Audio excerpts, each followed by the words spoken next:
मेरा बिजनेस गलत रास्ते पर जा रहा था। मैं बीमार हालत में घबराया, परेशान सा, खुद को संभालने में असमर्थ था। ये मेरे लिए सबसे बुरा दौर था। मुझे लगा मुझे एक ब्रोकर होना ही नहीं चाहिए था। मेरे इमोशंस मर चुके थे। मैं खुद को निहत्था और बेबस महसूस कर रहा था। लगातार कंटिन्यू सक्सेस के बाद अचानक अनसक्सेस मेरे लिए बहुत बड़ी प्रॉब्लम हो गई थी।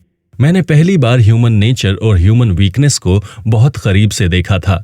मैंने इस इशू की डीपली स्टडी की। मैं न्यूयॉर्क छोड़ने का मन बना चुका था और फिलहाल बिजनेस नहीं करना चाहता था। मैं एक अच्छे पार्टनर की तलाश में था। फाइनली मैंने न्यूयॉर्क छोड़ दिया। एक दिन मुझे लूसियस टकर का एक लेटर मिला। मैं उसे बहुत पहले से जानता था। वो स्टॉक एक्सचेंज फर्म के ऑफिस में मैनेजर था।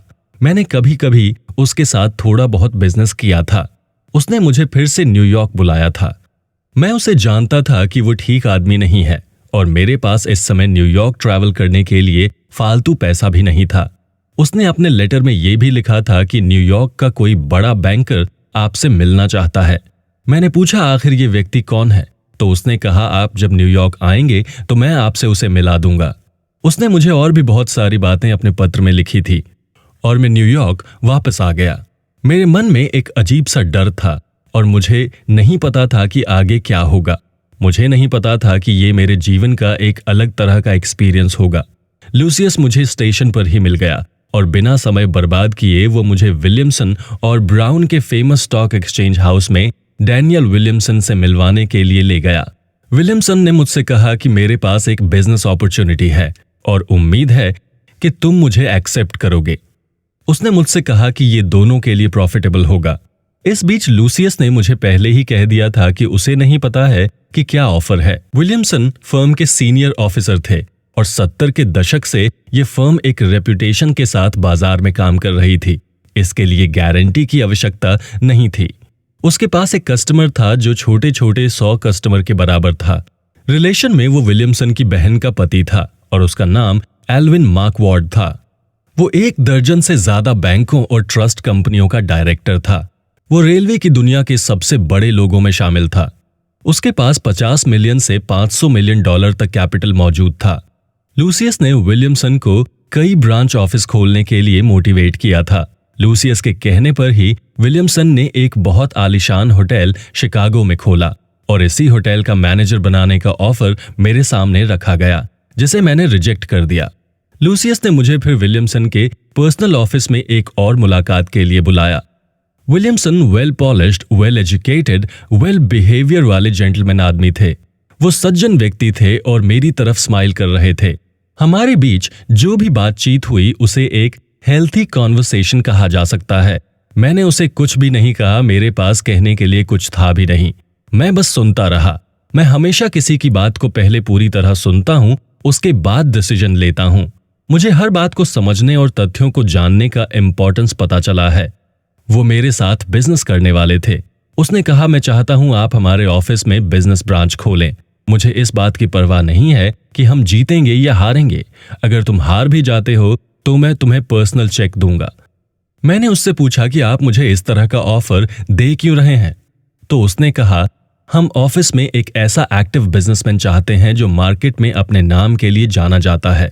बस हम अच्छी तरह जानते हैं आपको एक प्लेंजर के रूप में जाना जाता है और हम आपकी काबिलियत, इंटेलिजेंस और मार्केट रिपोर्ट से अच्छी तरह से वाकिफ हैं। मैं आपको सब कुछ क्लियर बता रहा हूं मिस्टर लिविंगस्टन।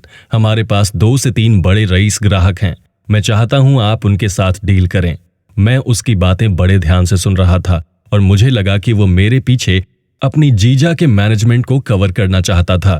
पिछले 3 सप्ताह में मैंने 25,000 लगाकर $12 लाख का प्रॉफिट कमाया था। ये पैसे मुझे विलियमसन ने उधार दिया था और मैं तुरंत ही उसे लौटाने के लिए उसके ऑफिस पहुंचा। लास्ट 3 वीक में मेरा एवरेज प्रॉफिट 150% था। मेरा बिजनेस लार्ज स्केल पर डेवलप हो गया था।